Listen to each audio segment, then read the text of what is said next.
માતાજી, જય મા મોગલ, જય દ્વારકાધીશ. બધાને નવા દિવસે તમારા બધા નવા બ્લોગમાં સ્વાગત છે. આજે છે 4 તારીખ અને સવારમાં નવા કપડાં તો પહેરી લીધા છે, પણ હવે ગામમાં જવાનું નક્કી નથી. અને વાગી ગયા છે 10 અને 5. આજે છે મારો રિઝલ્ટ અને લગભગ તો બધાએ ખોલી લીધું હશે. ટાઈમ હતું 10 વાગ્યાનો, ઉપર 5 મિનિટ થઈ ગઈ છે. આજે મેં નથી ખોલ્યું. આજે તબિયત બરોબર નથી મારી, એટલે ગામમાં જવાનું મોડું જઈશ. તબિયત બરોબર નથી, બધા ખબર નહીં. ઘડીએ તબિયત ખરાબ થઈ જાય મારી. હવે ખોલીએ રિઝલ્ટ, તમને બતાવું. મારા ભાઈના ફોનમાં ક્યાં ગયો મારો ભાઈ? આ રહી મારી હોલ ટિકિટ. હવે જાઉં મારા ભાઈ પાસે, નાખી લે. કેમ પછી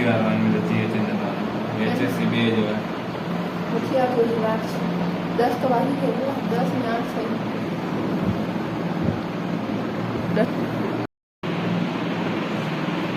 મારા નંબર ના દેખાવા જોઈએ.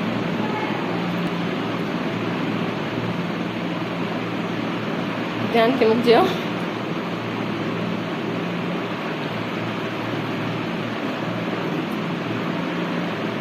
આવી ગયું. ઓ 14 વાગ્યા 7.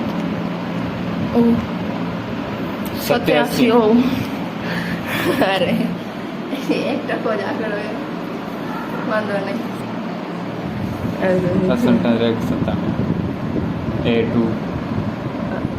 વાંધો નહીં. ઇંગ્લિશમાં કેટલા હે? હિન્દીમાં ઓછા ને ઇંગ્લિશમાં ઓછા છે. હિન્દીમાં મારી તબિયત બરોબર તાવ આવી ગયો હતો ને, અંગ્રેજીનો પેપર તો હતો જ અઘરો. વાંધો નહીં. 87 આવ્યા છે. 10માં કરતા 1% વધારે. 86 હતા 10માં. ફોટો મોકલી દે મને. વાગી રહ્યા છે 11:30 અને હું મમ્મીને છોડી આવી છું.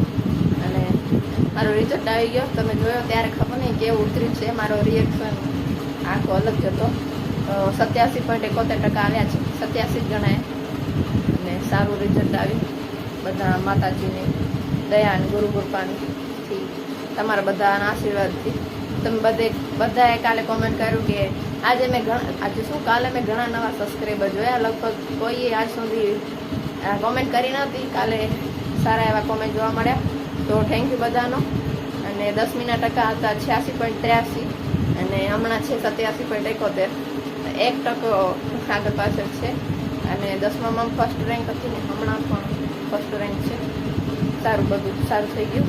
મારી એક્સપેક્ટેશનથી તો વધારે જ આવી છે, કેમ કે મેં 81-82 ધાર્યા હતા. મારા પેપર્સ પણ તમને બતાવીશ. મેં રીચેક એટલે પરીક્ષા પૂરી થઈ ને ત્યાર પછી મેં અંદાજો લગાવ્યો કે આમાં આટલા આવશે. લગભગ બધામાં સારા એવા આવ્યા છે. સારો એવો રિઝલ્ટ આવી ગયો. મારા દાદીમાં સારું રિઝલ્ટ કેવું લાગ્યું? સારું લાગ્યું ને? તો ઠીક. બધાના આશીર્વાદ. તમને હવે કાઢી આપો દાડો. મારે જવાનું. હા, તો હું જાઉં હવે થોડી વાર.